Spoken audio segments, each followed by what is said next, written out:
The Most Holy Church of God in Christ Jesus is a religious organization established in the Republic of the Philippines on the 9th of May, year 1922, and is duly registered with the Securities and Exchange Commission with registry number 82613. Through faith in the truth revealed by the Holy Scriptures of the Bible, the administration as well as the entire brethren of the Church believe that it is the Most High God, the Lord Christ Jesus, who established the Most Holy Church for the sole purpose of proclaiming Him as the only one true God and Savior whom we should worship and serve with our whole lives, and that He is no other than the Lord Christ Jesus, who manifested in the flesh, and that the Most Holy Church of God in Christ Jesus is His chosen way for us to be delivered from our sins and eternal damnation.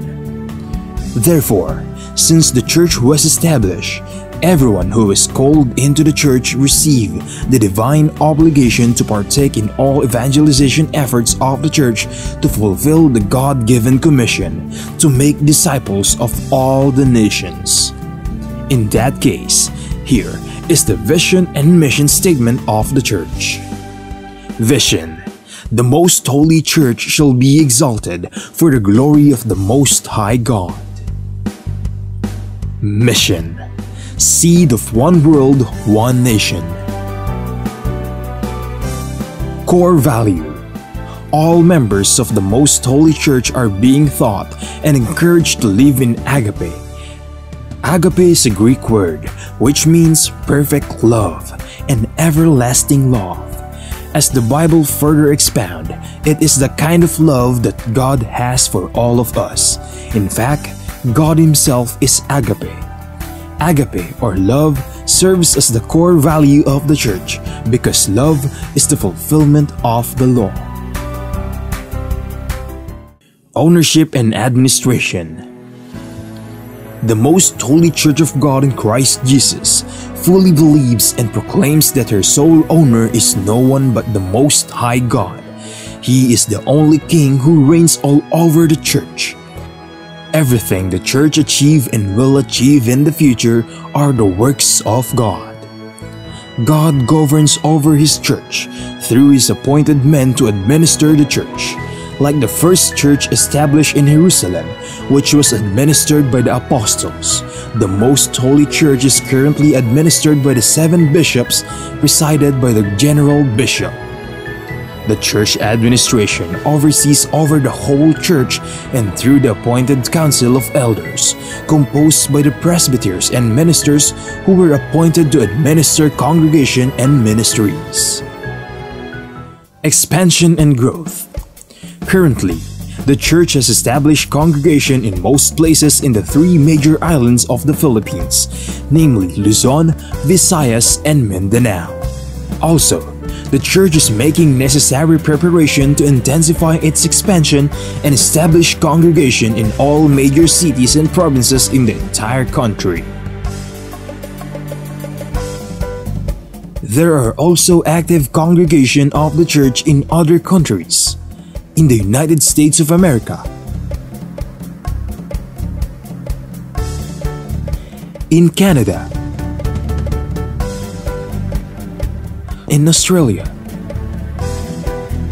Hong Kong,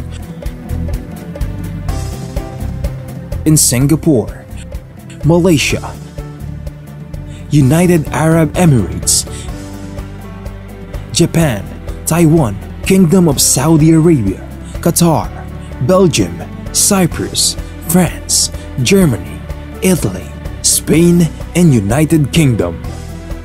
The Most Holy Church of God in Christ Jesus is looking forward to aggressively propagate the gospel, to edify the Church in places where it was already established, and also to establish new congregation in other countries to complete the mission and fulfill the vision of the Church. Services: since the main purpose of the existence of the Church is to propagate the gospel to all nations, the Most Holy Church established various evangelization efforts of the Church to reach more people even in the farthest corners of the world. The church produces evangelization programs that are aired via radio, cable TV, and in different social media or online platforms. Radio stations, Philippines.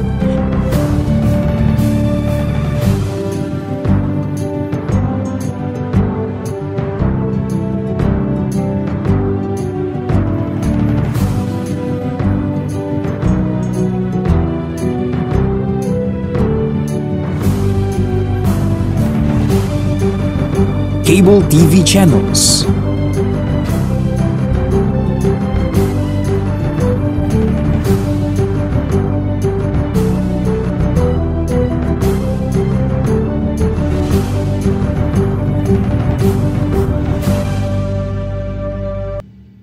Online platforms, Facebook, MHC Media, YouTube, The Most Holy Church, official website, www.mostholychurch.com. Charity. Aside from actively upholding evangelization efforts, the Most Holy Church is also active in charity works. Here are some of the ministries of the Most Holy Church established to serve both members and non-members of the church. Lingap Agape Ministry. The church established the Lingap Agape Ministry, which engages in community services like goods and charity donations, feeding programs, blood donations, and other services to cater church members and non-members who are in need. Damayang Kristiyano. On May 1, 2004, the church administration established the Damayang Kristiyano Ministry that aims to help the needs of the family of a deceased member of the Most Holy Church, especially in their burial expenses. Schools. Pristine Heritage Academy, formerly known as Pristine Learning and Tutorial Center. The Pristine Heritage Academy was established by the Most Holy Church in February of 2009. The school is open to all church members and non-members alike for the fulfillment of a part of the Most Holy Church community service. Mahanaim Evangelical Academy. The church administration aimed to give standardized education and training to church members who aspire to become missionary workers and ministers of the church.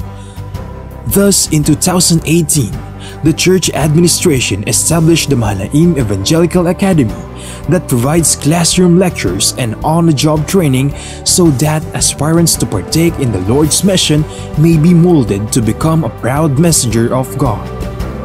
The Mahanaim Evangelical Academy mainly holds its training in Gabay Center, the training facility of the Most Holy Church located at Barangay Sumalo, Municipality of Hermosa, Province of Bataan, Philippines. The Centennial Celebration of the Most Holy Church.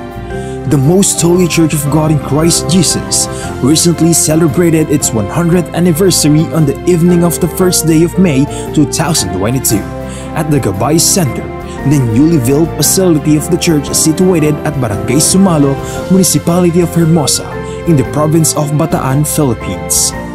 On the morning of the same day, the church held the inauguration and dedication of the Gabay Center. The Gabay Center is a training facility of the church built through the favor of God and the collective efforts of the entire brethren from around the globe. From the proud members of the church, we are inviting you to join us and be a member of the Most Holy Church of God in Christ Jesus, so that we may share the ever-abounding favor of God towards His beloved children. Please take time to listen to the preaching of all the topics composing the lessons of spiritual salvation, so that we may share to you the teachings and doctrines of the Most Holy Church, which are purely based on the Bible that will lead us to our soul's salvation.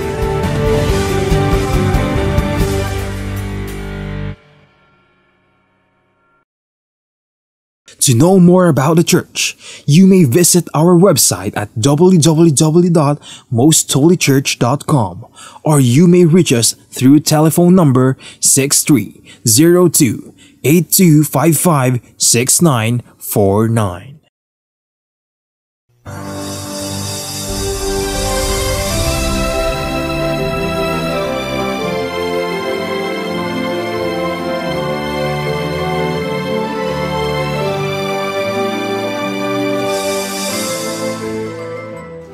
Kapayapaan po ang sumaating lahat, mga giliw naming mga taga-subaybay.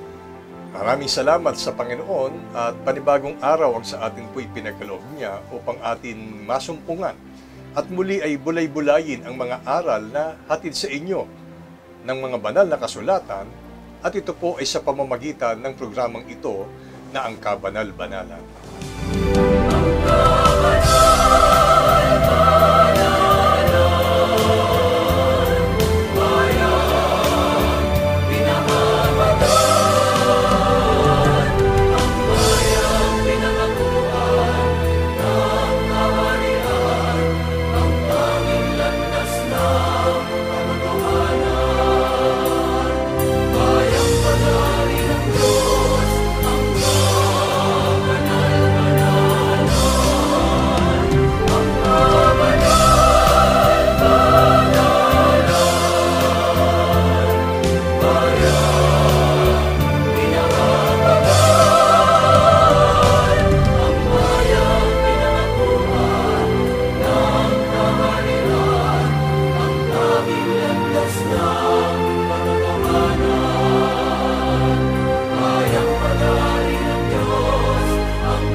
Ako po ang inyong lingkod, kapatid na Benhanan, at sa pagkakataong ito, muli ay makakapiling natin ang ating minamahal na kapatid na Neraya. Kapayapaan po, kapatid na Neraya. Kapayapaan din pong sumainyo, kapatid na Benhanan, at kapayapaan po sa lahat ng aming mga mahal na taga-subaybay ng programang ito na ang Kabanal-Banalan. Ang paksa na sa atin po ay tatalakayin ay isang paksang napapanahon, hindi lamang sa kasalukuyang panahon, kundi ito ay pakikinabangin natin sa mga darating pang panahon, sapagkat kung malaman natin ang isang katotohanan at ito ay atin pong iingatan sa ating kalooban, ay magiging kapakipakinabang po sa buong panahon ng ating ilalagi dito sa ibabaw ng lupa, sapagkat ang paksa ay may kinalaman po sa pagtatagumpay. Ang pagtatagumpay ay bunga po ng pakikipaglaban o mula po sa isang paligsahan na kinalalahukan ng sino mang dito ay nakalahok. At dito po sa ibabaw ng lupa, ang tao ay nagsisikap na magpakadalubhasa, sanayin ang kanyang sarili upang totoong maging handa sa pakikipagbaka o pakikipagtunggali sa larangan na kanyang kinalalahukan.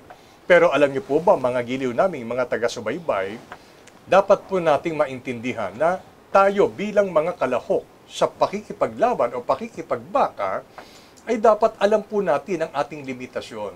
Sapagkat kung hindi, ay mangyayaring panghawakan na lang natin kung ano yung kakayanan natin. Kaya dito po sa paksang ito, makikita natin ang kahalagahan ng pagkaunawa sa kalooban ng ating Panginoon. Ang pamagat po ng ating paksa, ang Diyos ang nagbibigay sa atin ng pagtatagumpay. Kapatid na Neraya, papaano ba natin nararapat tignan at tanggapin ang bawat araw ng ating buhay sa mundong ito? Ang sagot po ng Biblia ay batay po sa pahayag at karanasan ng isa sa mga lingkod ng Diyos, si Job. Mababasa po natin sa aklat na ito sa Job Kapitulo 14, versikulo 14. Kung ang isang tao ay mamatay, mabubuhay pa ba siya? Lahat ng araw ng aking pakikipagbaka ay maghihintay ako hanggang sa dumating ang pagbabago. Sa talata pong ito ay maunawa natin ang sagot sa ating katanungan kung papaano po natin nararapat tingnan at tanggapin ang bawat araw ng ating buhay sa mundo. Kagaya po ng sinabi ni Job bilang isang lingkod ng Panginoon, lahat anya ng araw ng aking pakikipagbaka ay maghihintay ako hanggang sa dumating ang pagbabago. Ibig sabihin, malinaw po sa kanya yung lahat ng araw ng kanyang buhay, sa bawat araw, meron siyang kinalalahukang pakikipagbaka o pakikipaglaban. Ang buhay sa mundo ay hindi isang pamamasyal lamang. Iba po kasi mga tao, sabi, minsan lang tayo dadaan sa mundo at maiksi lang yung buhay dito, may mga ganong pananaw. Pero higit pa kaysa ron na maiksi lang ang buhay, ang buhay natin sa mundo ay para lang tayong nakikipamayan at tayo dadaan dito. Dumating tayong walang dala, alis tayong walang dala. Dapat din po nating maunawaan, bawat sandali, bawat araw ng ating buhay ay araw pakikipagbaka o araw ng pakikipaglaban. Merong kailangan tayong ipagtagumpay sa pakikipagbakang ito. At dalawa lang po ang pwedeng mangyari sa taong nakikipagbaka o nakikipaglaban. Kung hindi siya mabigo, siya ay magtagumpay. Kung hindi siya matalo, siya ay manalo.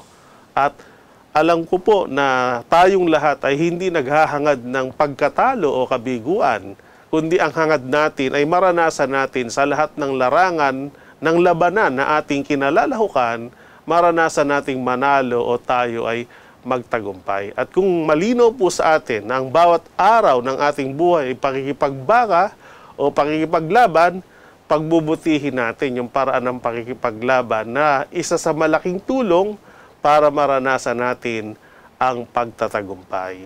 Isang maliwanag na pagtuturo po sa atin, mga giliw naming taga-subaybay, at dapat po nating tanggapin na ang tao, sa pagkamulat niya sa mundong ito, ay nag-uumpisa na po ang kanyang pakikipagbaka o pakikipaglaban sa buhay. At ito yung laban o pakikipagbaka na hindi maaaring atrasan ng sinuman, sapagkat ito ay isang realidad ng buhay na anuman ang sitwasyon natin sa buhay na ito, tiyak tayo po, bawat tao ay kalahok sa pakikipaglaban o pakikipagbakang ito. Ngayon, kapatid na Neraya, ano po ba yung karaniwang ipinakikipaglaban o ipinakikipagbaka ng mga tao sa araw-araw ng kanyang pamumuhay?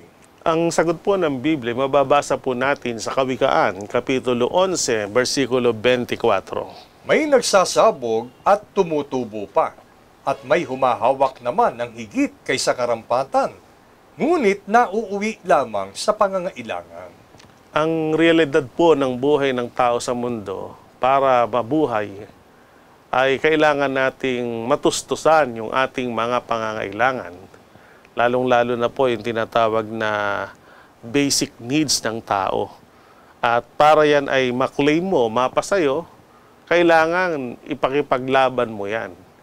Halimbawa po, yung mga pangangailangan sa araw-araw katulad ng pagkain, tirahan, kung ikaw ay merong anak, no?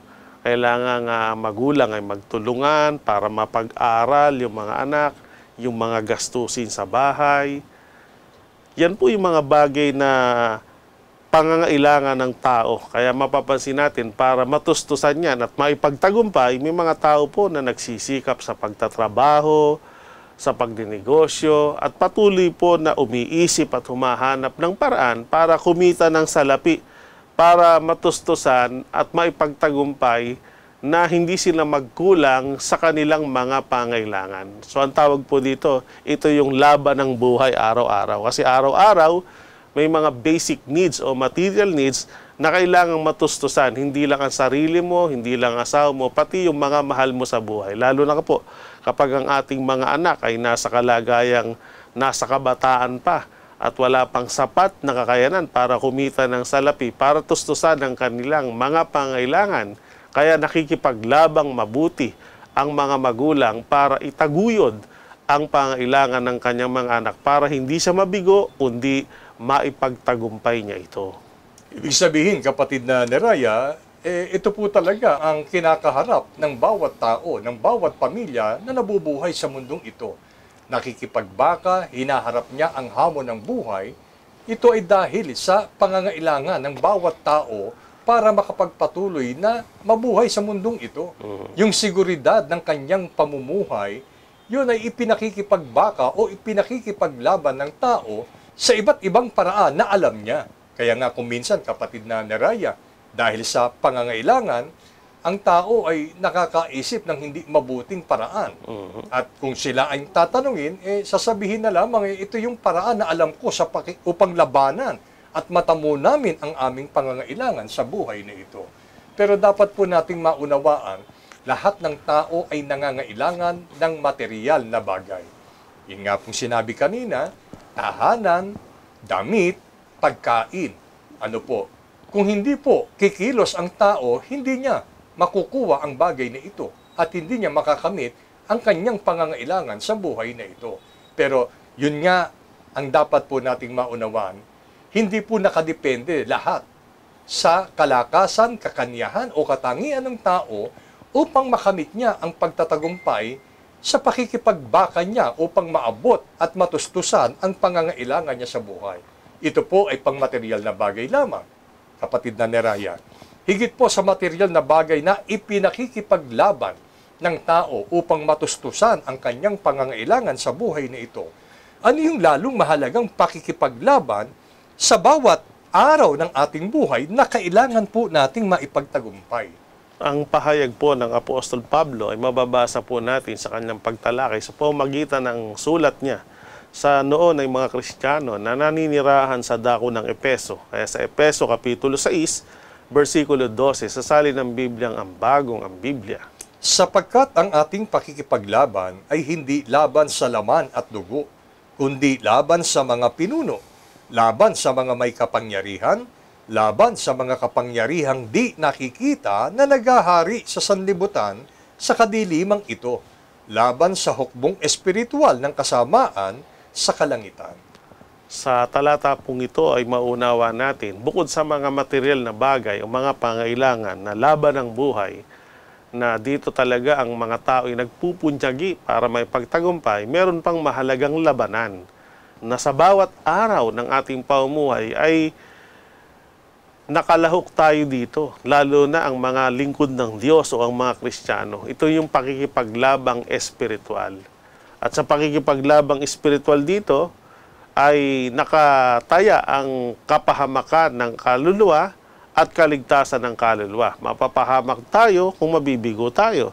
Ngunit kung tayo magtagumpay, matitiyak nating nasa ligtas at maayos na kalagayan ng ating kaluluwa. At sa labanang ito, mahalagang kilala natin kung sino yung ating kalaban. Mahirap po kasi makipaglaban na hindi mo kilala ang iyong makakalaban. At niliwanag po sa talata sa pakikipaglabang espiritual, ang kalaban natin ay ang mga namamahala ng kadiliman sa mundong ito. Sila niya yung hukbong espiritual ng kasamaan. So, meron pong namamahala ng kadiliman sa mundong ito na mayroong hukbo o mga kawal na espiritual na kasamaan ang gamit sa pakikipagbaka. So, ang tinutukoy po ni Apostol Pablo dito, walang iba kundi ang diablo at ang mga masasamang espiritu na kanyang mga tagasunod o kampon para tayo ay pagtagumpayan. Kaya dito po maunawa natin na kung ipinakikipaglaban natin yung ukol sa mga pangailangan nating ukol sa laman, lalong dapat nating ipakipaglaban yung para sa ating kaluluwa.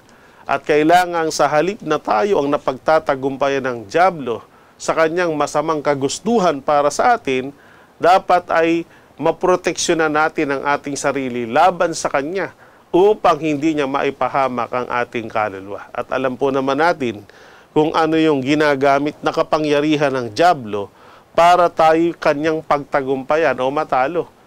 Gumagamit siya ng mga panunukso, gumagamit po siya ng mga kaway ng pagkakasala. So once ang tao ay tinutukso niya at pumayag ang tao sa kagustuhan ng diablo na magkasala, yun na po ang nagiging paraan para manalo siya sa atin. Kaya dapat matuto po ang tao na lumaban sa tukso, lumaban sa mga pagkakasala, nang sa gayon ay maproteksyonan niya ang kaluluwa. At ang isa pa, hindi lang puro depensa, kundi makaopensa din tayo upang wag na tayong mapagtagumpayan ng mga tukso at kaway ng pagkakasala. At ang isang sitwasyon, kapag nakakaranas tayo ng mga suliranin, mga problema, mga paghihirap, yan po yung mga pagkakataong ginagamit ng kaaway para dayain o tuksuhin tayo. Kapag tayo nagkaroon ng mabigat na problema sa buhay, paano ba tayo magdidesisyon para manalo o magtagumpay? Kung ang desisyon ng tao pagdating ng mga suliran problema ay gagawa siya ng labag sa batas ng tao o labag sa batas ng Diyos, yun, napagtatagumpayan siya ng diablo. Halimbawa, namumroblema siya sa kakapusan ng pangangailangan, So may mga tao po ang paraan magnakaw. Po ba? O kaya mayroong mga taong para lang makuha yung kanyang pangangailangan bumapayag na alukin siya ng salapi para pumatay ng kapwa, nagiging kriminal. So marami pong naiisip na masama ang tao kapag meron siya mga pinoproblema. Iba naman, dahil hindi kaya yung mga problema, nagpapatiwakal na lang. Na yan naman ay bawal sa batas ng Diyos na wag nating kikitilin ang ating sariling buhay. So hindi lang masama o bawal yung wag kang papatay, wag mo rin papatayin ang sarili mo.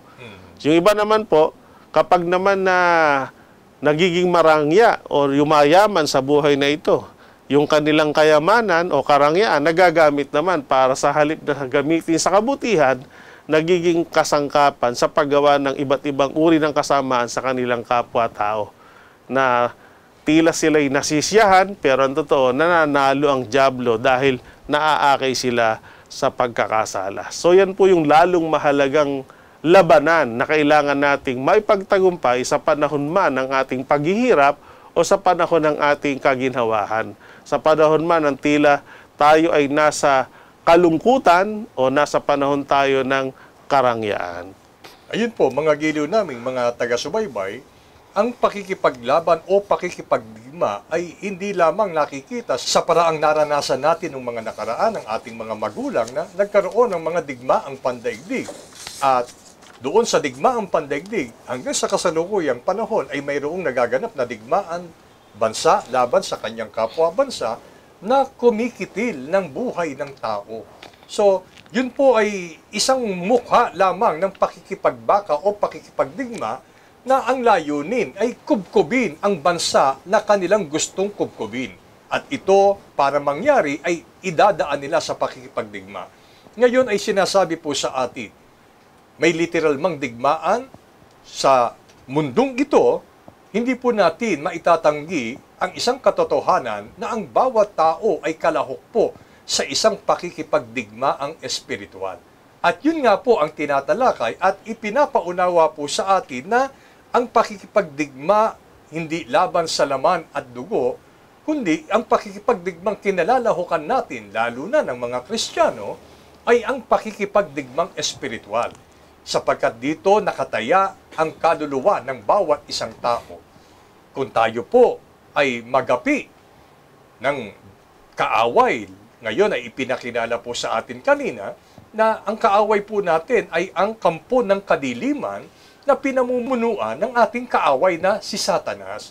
Kapag ka po hindi maalam ang tao sa bagay na ito, madali siyang mahihikayat at madali siyang magagapi at matatalo sa digmaang espiritual na ito na magre-resulta po ng kapahamakan ng kanyang kaluluwa. Ngayon, kapatid na Neraya, sapat ba at mapanghahawakan ba ng tao ang kanyang sariling kakayanan upang matiyak niya na magtatagumpay siya sa labanang ito, mapa-espiritual man o mapa-material na bagay? Ang sagot po ng isa sa lingkod ng Diyos ay nasulat po sa Aklat ng Job, Kapitulo 6, versikulo 12 hanggang 13. Ang akin bang tibay ay tibay ng mga bato? O ang akin bang laman ay tanso? Di ba ako'y walang sukat na kaya at ang karunungan ay lumayo sa akin? Narito po ang isang pag-amin batay sa pahayag niya bilang pagkilala niya sa kanyang sarili tungkol sa pakikipaglaban, ito man ay mapa-material o mapa-espiritual. Ang pahayag ni Job, bagamat siya po ay kinilalang sakdal at matwid na lingkod ng Diyos nung kanyang kapanahunan, pero pagdating sa labanan ay inaamin niya sa kanyang sarili na hindi talaga siya matibay o hindi siya talaga matatag. Kinumpara niya nga ang kanyang sarili. Sabi niya, ang akin bang tibay ay tibay ng bato? Ang akin bang laman ay tanso? Di bagaan niya ako walang sukat na kaya? Isabihin, ipinapakita niyang ng mga pananalitang ito na kung iaasa mo lang sa sarili mong kakayanan ang pakikipaglaban para magtagumpay sa laban ng buhay sa mga material na bagay, lalo na iaasa mo sa sariling kakayanan mo yung ipagtatagumpay laban sa espiritual na labanan, hindi sapat. Walang sukat na kaya tayo sa ganang ating sarili para magtagumpay. Sapagkat ang karunungan ay lumayo sa atin. Kulang yung ating karunungan at kaalaman para magtagumpay. So pinapakitang talagang hindi natin pwedeng iasa sa sarili lang natin.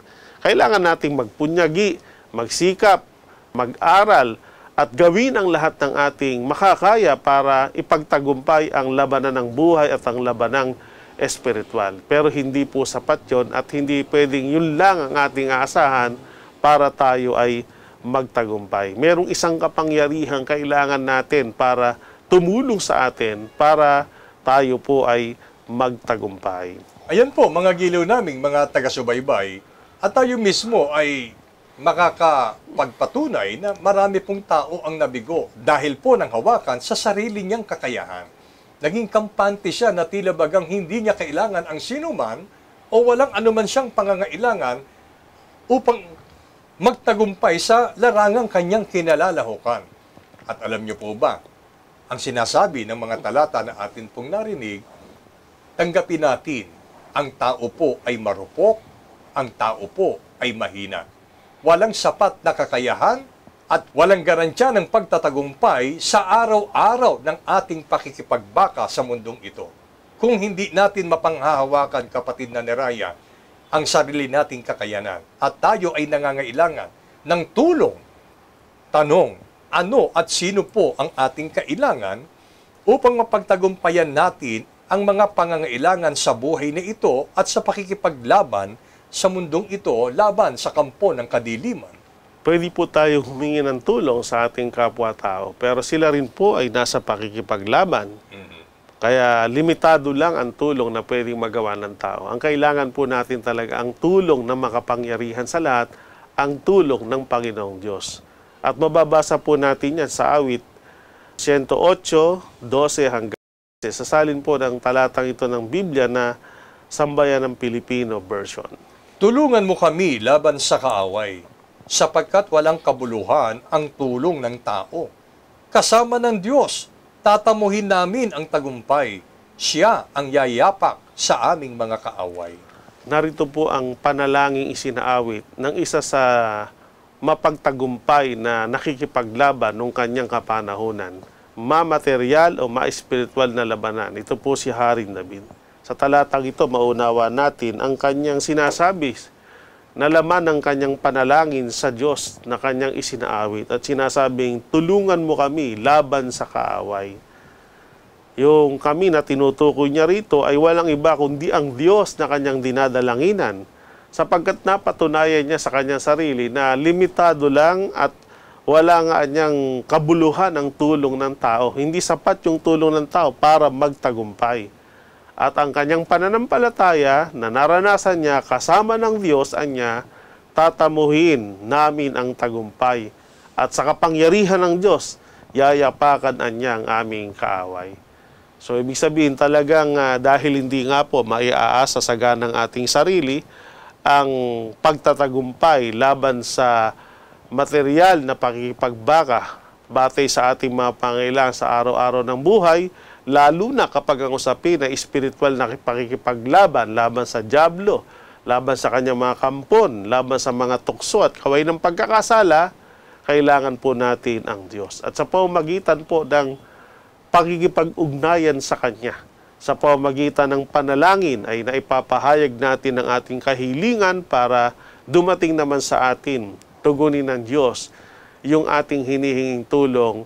At sa pagtulong ng Panginoon, katulad ng naranasan ng mga unang lingkod, magiging matagumpay tayo. Kaya kung papansinin po natin yung naging buhay ni David at ng kanyang sambahayan, sasabi nating successful life kahit sa material at spiritual. No? Dahil dati, masasabi nating mahirap lang ang kanilang buhay. Isang pamilyang naninirahan sa tolda, dahil ang kanyang ama ay pastol, siya din ay pastol o nag-aalaga ng tupa. Sa pag-aalaga ng pastol o pag-aalaga ng tupa bilang pastol ay maraming labanan doon para ingatan mo ang sarili mo at ang tupa na inaalagaan mo. Alaban nila doon yung mga wolf, yung oso, yung leon na sumasalakay sa tupa at sa kanila bilang pastor. Pero dahil siya'y laging nananalangin sa Diyos, ang pag-iingat at pagtulong ng Diyos ay sumakanya at sa kanyang mahal sa buhay. At sa panahong iyon, sa halip na sila ay makagat ng mababangis na hayop, sila ang nakapagtatagumpay dito. Pinapangahan niya ang mababangis na hayop at pinapatay niya ito. So hindi po napapahamak ang kanya inaalagaan at sila na nag-aalaga. Kahit sa pakikipaglaban, laban kay Goliath, sa pangangasiwa bilang hari, no? Kaya mula dun po sa naninirahan sa parang, sa tolda, nanirahan siya sa palasyo, sa bahay-hari. Kaya yung success o tagumpay na kanilang naranasan, bunga po yun ng tulong ng Diyos. Na kung titingnan niya lang yung kanyang sarili, hindi niya po maaabot yung tagumpay na kanyang naranasan. Kaya sa pamamagitan ng awit ay ipinahayag niya kung gaano kakapangyarihan ng Diyos na dapat nating lapitan para makatanggap tayo ng pagtulong para maipagtagumpay natin ang laban ng buhay sa araw-araw at kung sino man ang ating kaaway na espiritual ay yapakan ng Diyos at tayo po ay magtagumpay laban sa dyablo at sa kanyang mga kampon. Mga giliw naming mga taga-subaybay, ngayon ay naunawaan po natin at sana maingatan po natin sa ating mga kalooban. Maaari nating ma-realize ngayon, bakit nga ba na nananatiling hindi natin maabot ang pagtatagumpay sa pakikipagbaka natin sa buhay na ito? Bakit lagi kang nabibigo, mga giliw naming taga-subaybay? Maaring kulang pa ang ating pong pananampalataya sa ating Panginoon. Tanggapin natin sa ating sarili na wala tayong ibang pupwedeng sulingan, lalo na sa panahon na tayo po ay nasa kagipitan at nasa mahigpit na pakikipagbaka sa mundong ito, sa kaway ng kaaway, sa kaway ng tukso, ng kaway ng pagkakasala sa kalayawan, at maging sa mga pinapangarap natin sa buhay na ito, bakit tila nabibigo po tayo? Isa lang po ang ibig sabihin niyan.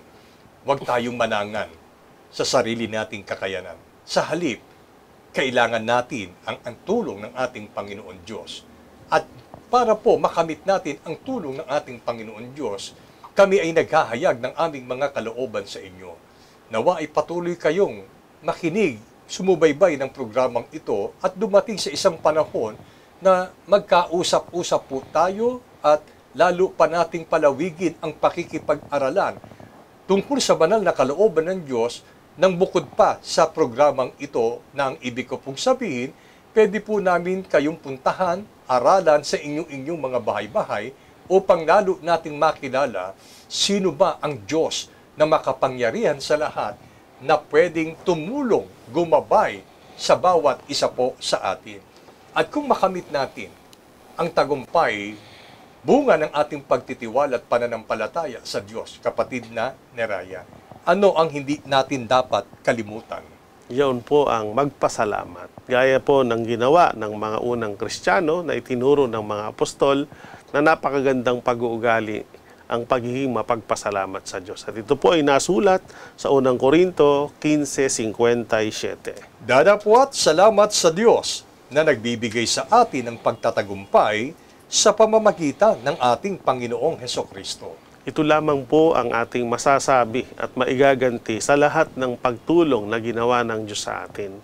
Ang tayo po ay magpasalamat sa Diyos na nagbibigay ng ating pagtatagumpay.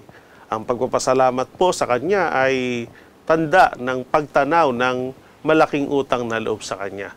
At pangalawa, ay ipinapakita natin sa Panginoon na hindi tayo nagtagumpay dahil sa ating sariling kakayanan, kaalaman at kakayahan, kundi kung wala ang Diyos, walang pagtatagumpay. Kaya sa pamamagitan ng pagpapasalamat, ina-appreciate natin na Diyos ang may gawa, Diyos ang ating pinapupurihan. Kaya magpasalamat tayo lagi sa ating pananalita, sa ating pag-awit, sa ating kalooban, at sa loob po ng kabanal-banal na iglesia, sa mga takdang pagkakatipong pagsamba, meron pong part doon na ang lahat ng pinagparanasan ng Diyos na mapagtagumpayan ang mga pagsubok, mapagtagumpayan yung mga problema, mapagtagumpayan sa pamamagitan ng naabot ang kanilang mga pangarap, ay inaniyahang tumungo sa dakong harapan, lumuhod upang maghandog ng pagpapasalamat sa ating Panginoon. At sana po maging ugali at gawin natin yan para ang Panginoon na may bigyan natin ng dahilan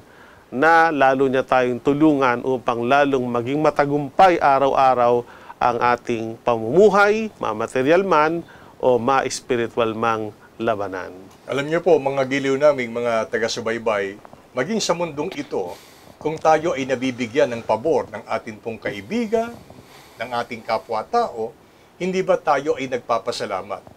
At lalo na kung ang pabor na ibinigay sa atin ay talagang napakabigat, napakalaking pabor ang tinanggap natin, hindi ba't bukod sa pagpapasalamat ay sinasabi natin sa ating pinagkakautangan ng loob na, sige pare o mare, sabihin mo lang kung ano ang pwede kong magawa bilang pagtanaw ng utang na loob sa iyo. Yun po ay indikasyon na ang isang tao na tumanggap ng pabor ay handang gawin kung ano rin naman ang gusto nung kanyang pinagkakautangan ng loob.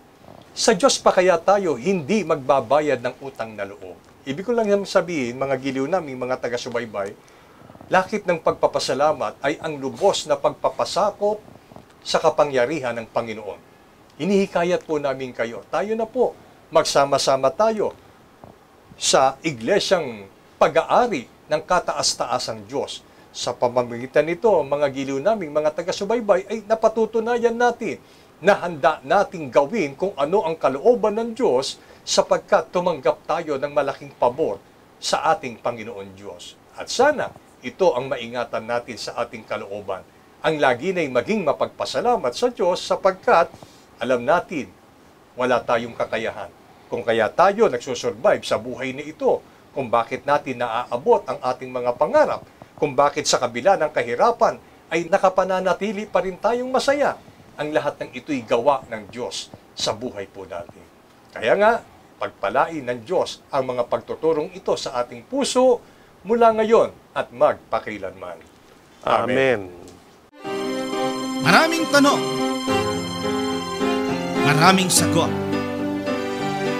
maraming haka-hakat, maraming mga katha, nagsasalimbbayang mga paliwanag, gaya ng hangin ng aral na nagdadala sa tao sa magkabi-kabilang paniniwala. Ngunit, isa lamang ang dapat matanghal, ang sagot ng Biblia.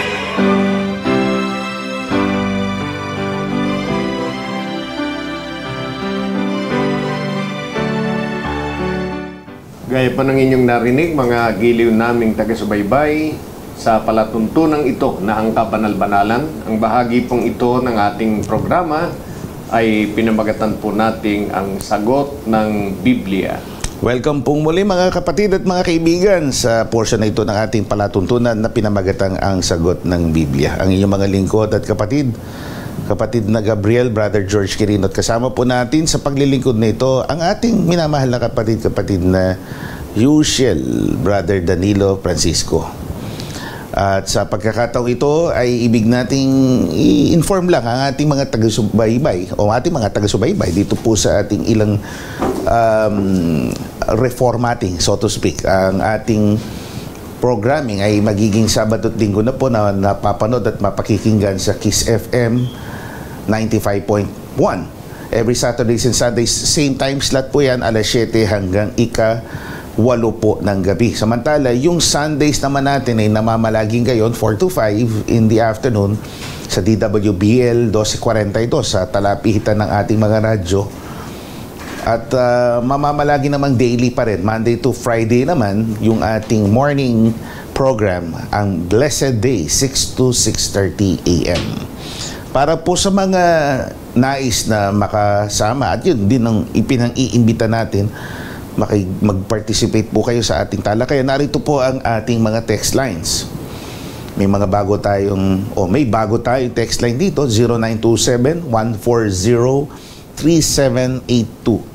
0927-140-3782, 0909-555-5009, 0909-555-5009, 0991-419-2027, 419-2027. Ang ating website naman, mostholychurch.com, at sa multiple social media platforms ay meron din po tayong presence. Una pong dalawa sa Facebook ay MHC Media Facebook page. Ang Kabanal-Banalan naman sa ating Facebook account o yung Facebook account natin sa YouTube or YouTube channel naman, The Most Holy Church. Ang punong tanggapan po ng Kabanal-Banalang Iglesia ay matatagpuan po sa Kamaynilan, number 688 Rahabago Street, Cagalangin, Tondo, Manila. Sa mga nakikinig internationally, we are speaking in the vernacular, sa Tagalog o sa Filipino po. And please, bear with us na makapaglingkod kami sa inyong mga lugar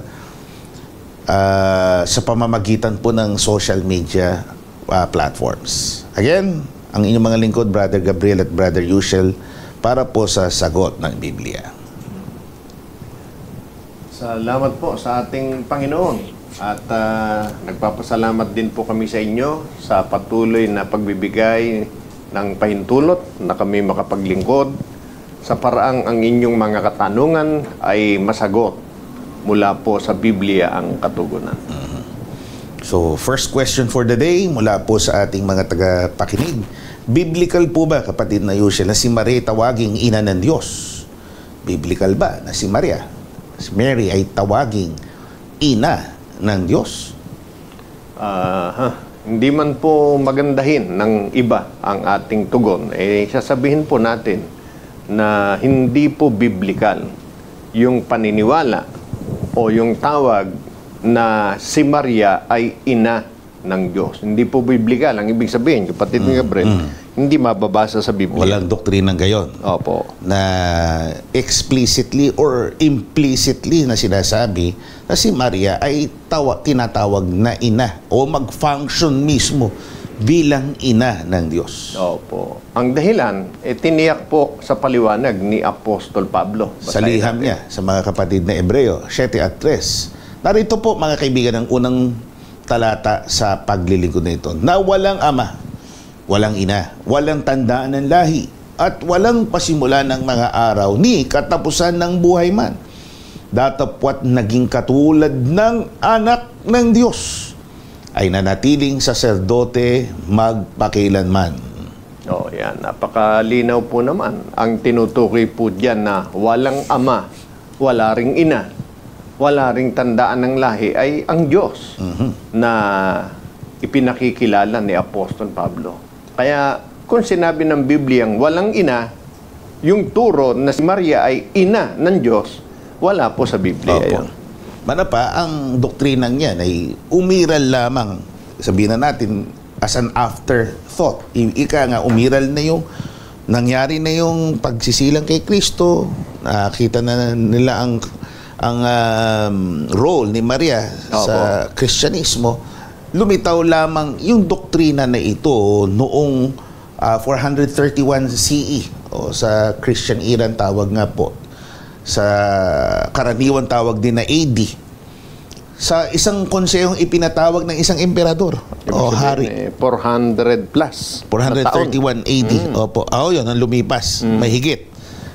Nang lumitaw at pinagtibay lang, napagkaisa lang po ito sa isang pagpupulong na pinatawag ng isang hari o emperador, si Theodosius II ng Roma. Na ituro na si Maria ay ina ng Diyos. Opo. Pag-usapan nyo at pinagtibay nung araw, nung konseho na yon. Opo. Officially, tinawag nga sa wikang Grego, kung hindi ko pa pinagkakamali, Theotokos, pamagat o titulo kay Maria bilang tinawag ng ina ng Diyos.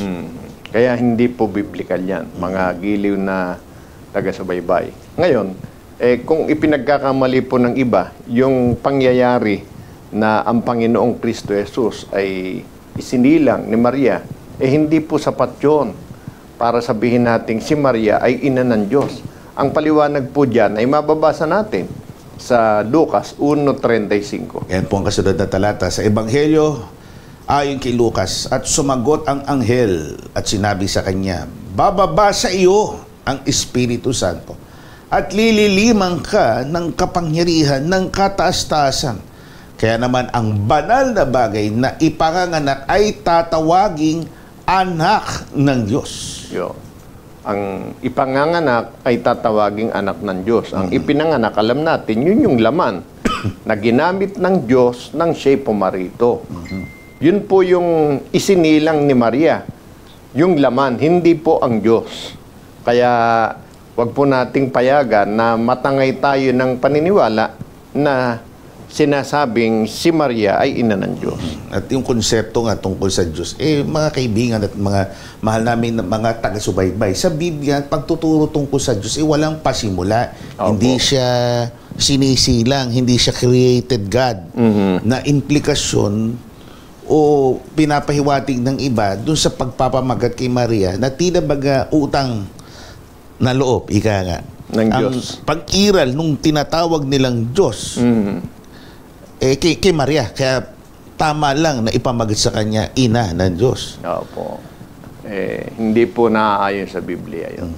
Kaya ang pwedeng sabihin, si Maria naging mapalad kasi naging instrumento siya para ipanganak Opo. yung laman na ginamit ng Panginoon para pumarito sa sanlibutan. Kumbaga sa merong nangangailangan ng sasakyan, Opo.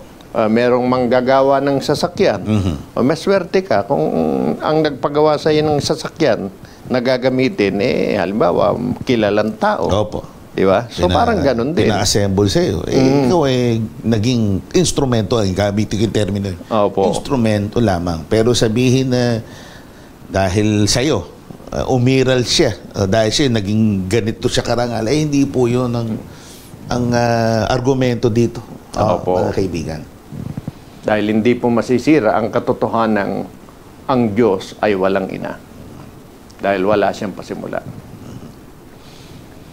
So, salamat po. Sana po masampalatayanan niyo yan sa awa at tulong ng ating Panginoong Diyos.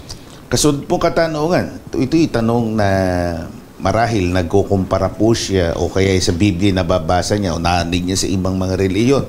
Ang tanong niya, dapat bang matiwalag? O matiwalag, excommunication, pag-aalis na miyembro sa isang relihiyon. Ika nga.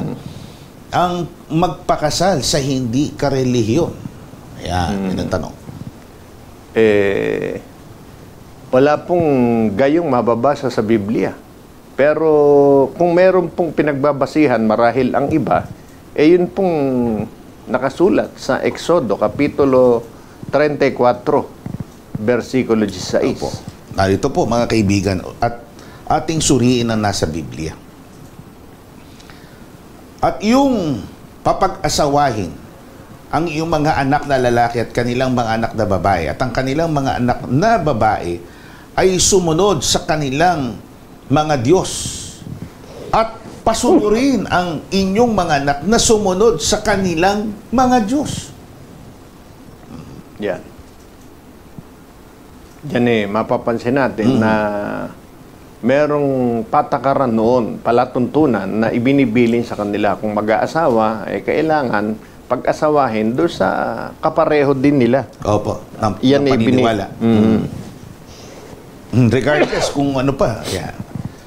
Kung ano pa man ang kanilang lahi. Yung ibang usapin ho yun yung interracial marriages. Yun yung termino na ginagamit, yung magkaiba kayo ng lahi. Sinasabi, bawal kayong magpakasal dahil baka maghalo ang lahi natin. Ibang iluwal na mga supling. Ito, dahil sa paniniwala, sa relihiyon.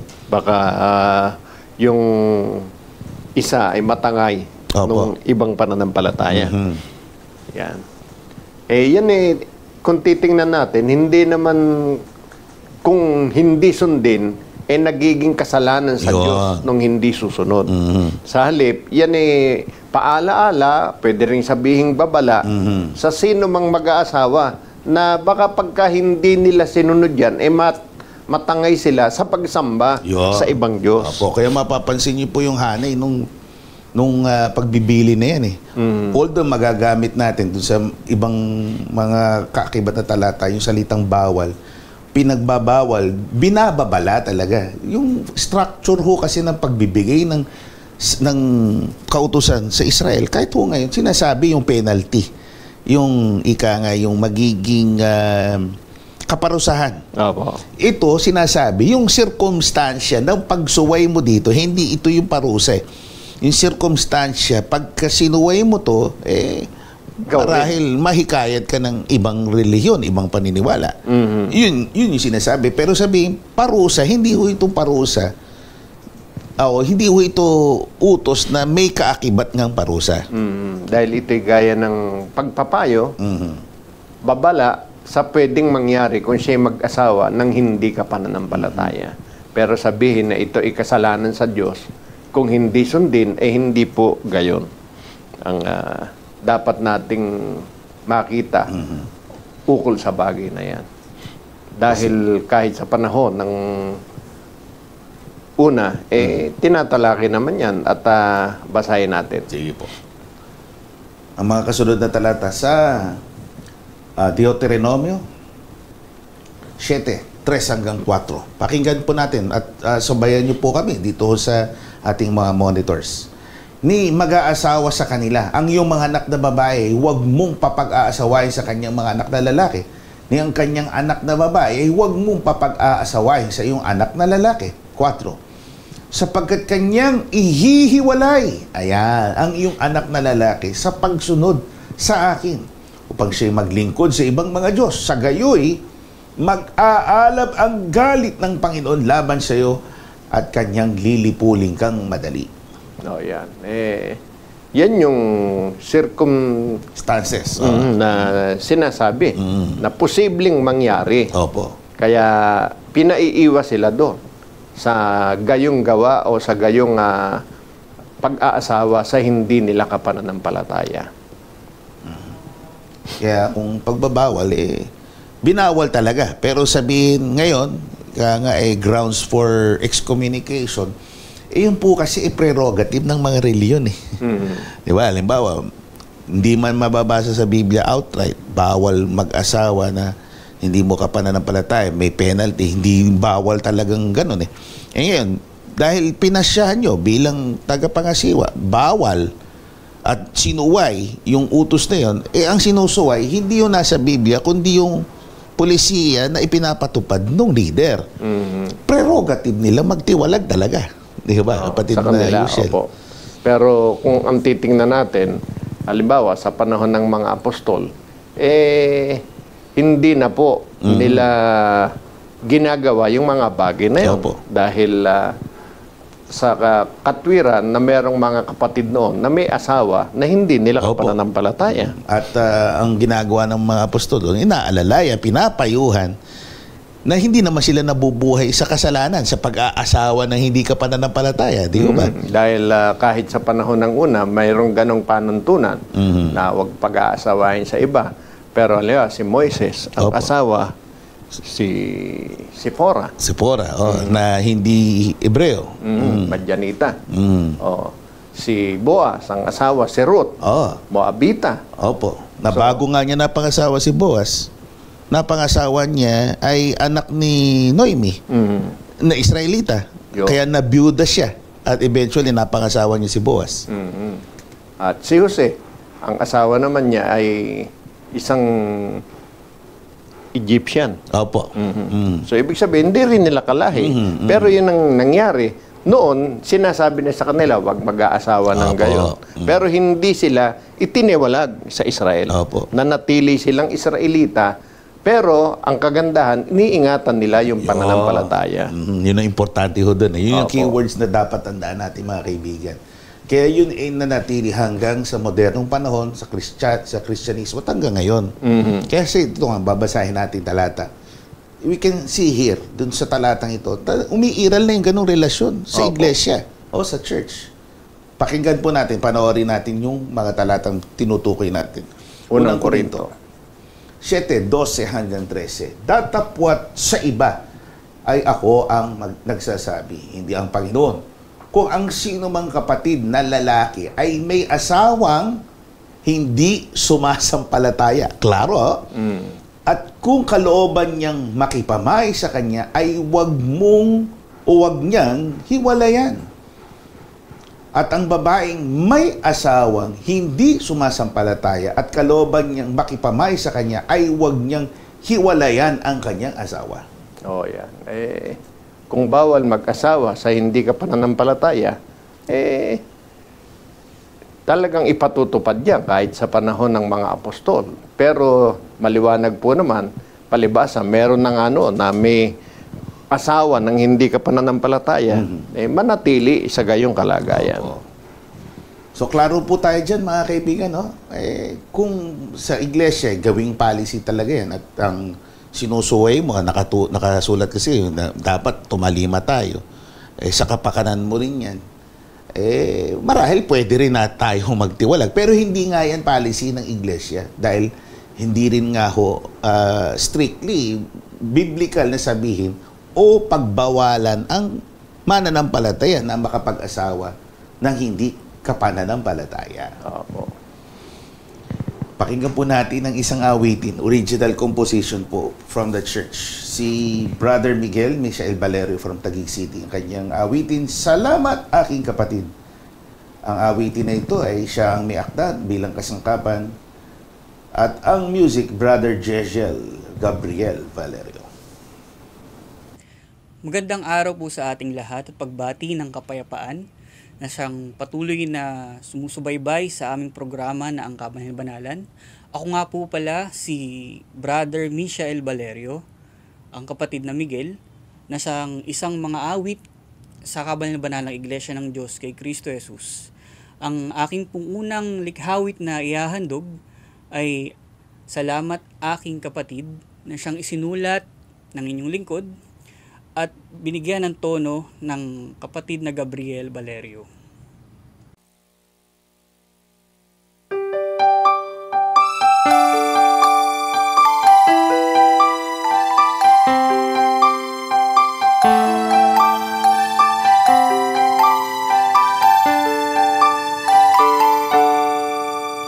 Hindi ko maitatanggi sa panahong ako'y lumbay.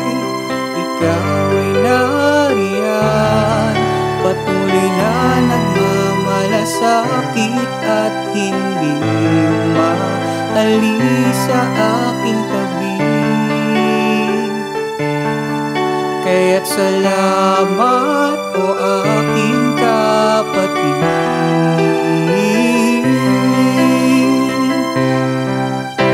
Napawi man ang ngiti sa aking mga labi, patuloy mo pa rin pinapaalala na mayroong bukas na naghihintay para sa akin.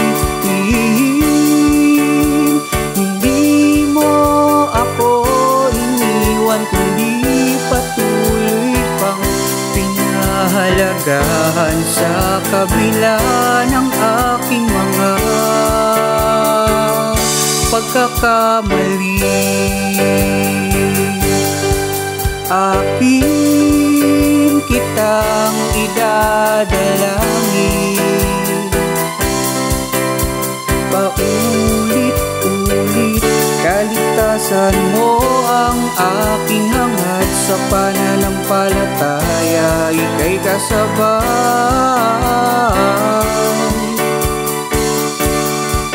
Aking kapatid, sabay tayo sa pagtatagumpay sa ating mga paglalakbay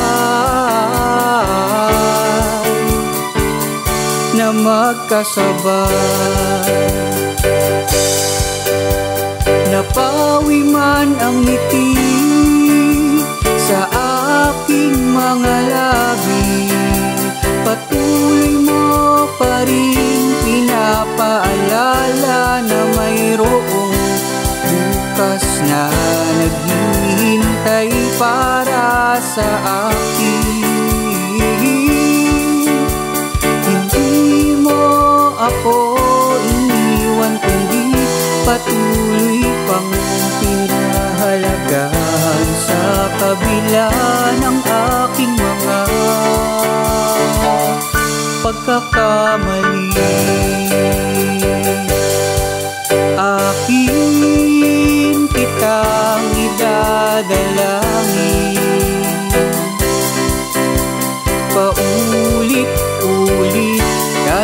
Kaligtasan mo ang aking hangad sa pananampalataya, ika'y kasabay.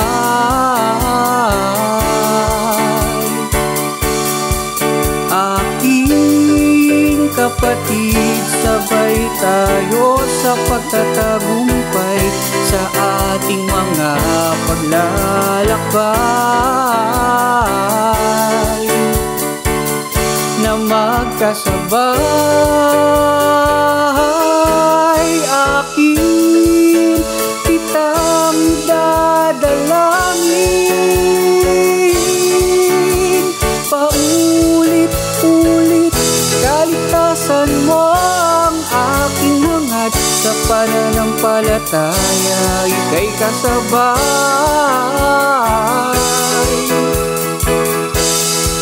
Aking kapatid, sabay tayo sa pagtatagumpay sa ating mga paglalakbay, na magkasabay. Kaya't ingatan ang sarili sa panahong ako'y wala na sa'yong tabi. Tumingin ka lang sa langit, naroon lagi ang Ama. Aking kapatid, aking kapatid, aking kapatid.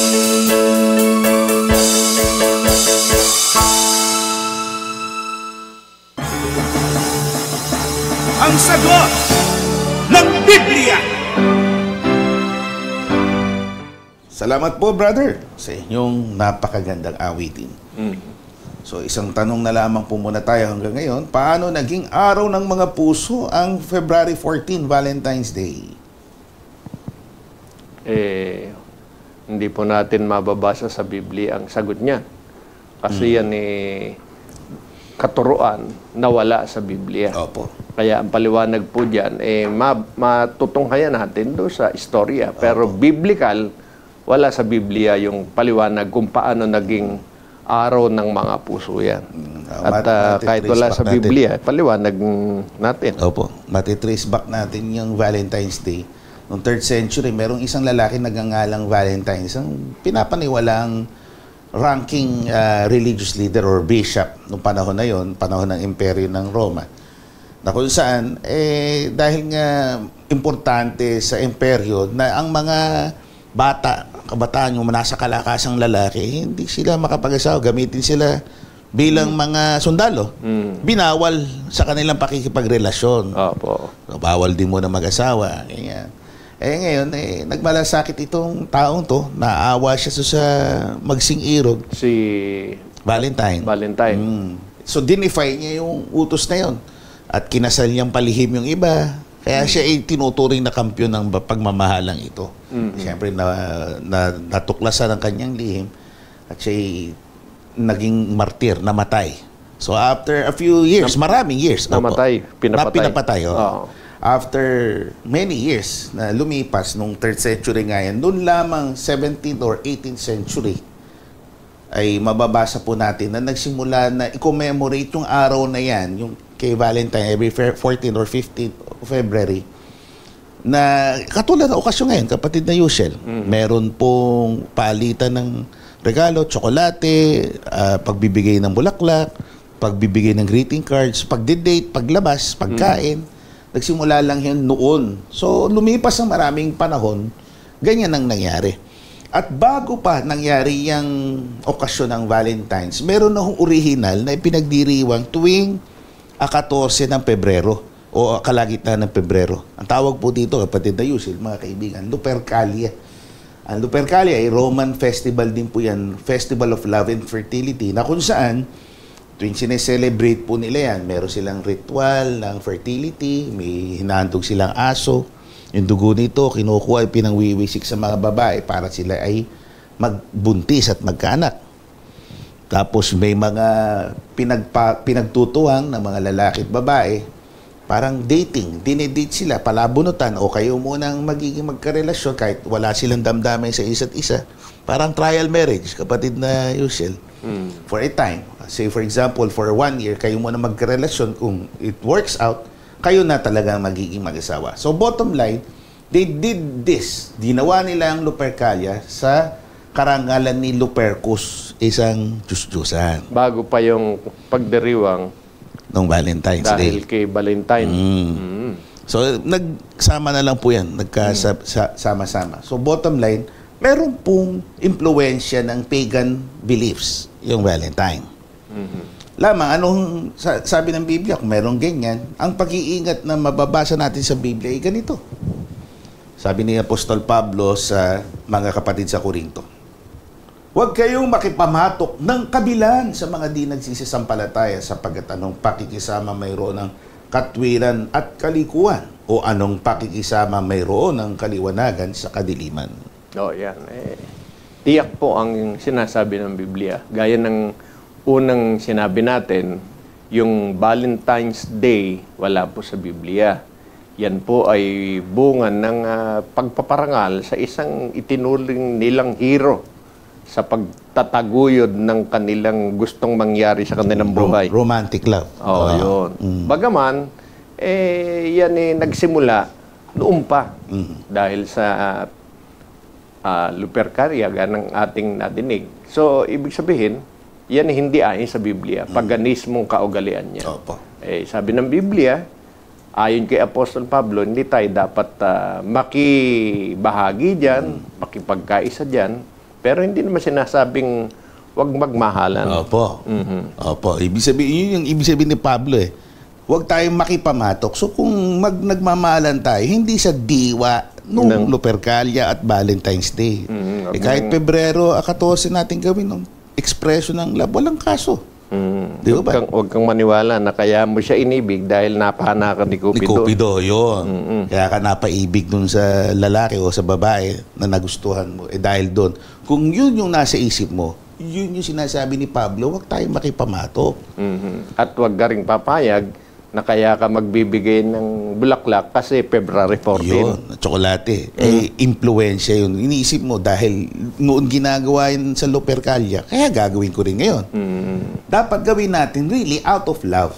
Yung true affection natin sa ating partners. Hindi sa dahil Valentine's Day. Yes. Dahil yung diwang gayon ay may bahagi ng pagsamba sa Diyos-Diyosan o pakikipagkaisa sa pagbibigay karangalan sa Diyos-Diyosan. Opo. Salamat po. Tayo po ay magsasarado po muna. We conclude this portion of our program through a prayer. Tayo po ay dumulog sa ating Panginoong Diyos para po sa isang panalangin ng pagpapasalamat at paghiling para po sa inyo na aming mga kapatid, mga kaibigan na humihiling na ipanalangin dahil sa iba't ibang sitwasyon na ating pinagdadaanan. Aba, manaming hari, Panginoon namin, pinakamakapangyarihan ka sa lahat. Maraming salamat sa iyo. Ginabayan mo kami sa mga pagkakataong ito upang maipahayag ang iyong mga banal na kalooban. Nakikiusap po kami, ipagpala mo po ito sa lahat ng sumubaybay sa palatuntunan ito. Ikaw nawa ang nagpaunawa sa kanila ng iyong mga katwiran at ipahintulot mo po na ito ay kanilang masampalatayanan sa ikaluluwalhati ng iyong pangalan. Amen. Nakikiusap din kami, patuloy mo silang pagparanasan, lalo na po ang dumadaan sa iba't ibang mga suliranin sa pamilya, sa kabuhayan, maging sa pagkakaroon ng mga mabibigat na karamdaman. Nalalaman mo po na walang Diyos na pinagtitiwalaan ng iyong mga lingkod, kundi ikaw lamang, ikaw na lumalang sa amin, ikaw na sinasampalatayan na naming sagana sa pag-ibig. Iparanas mo po ito sa kanila.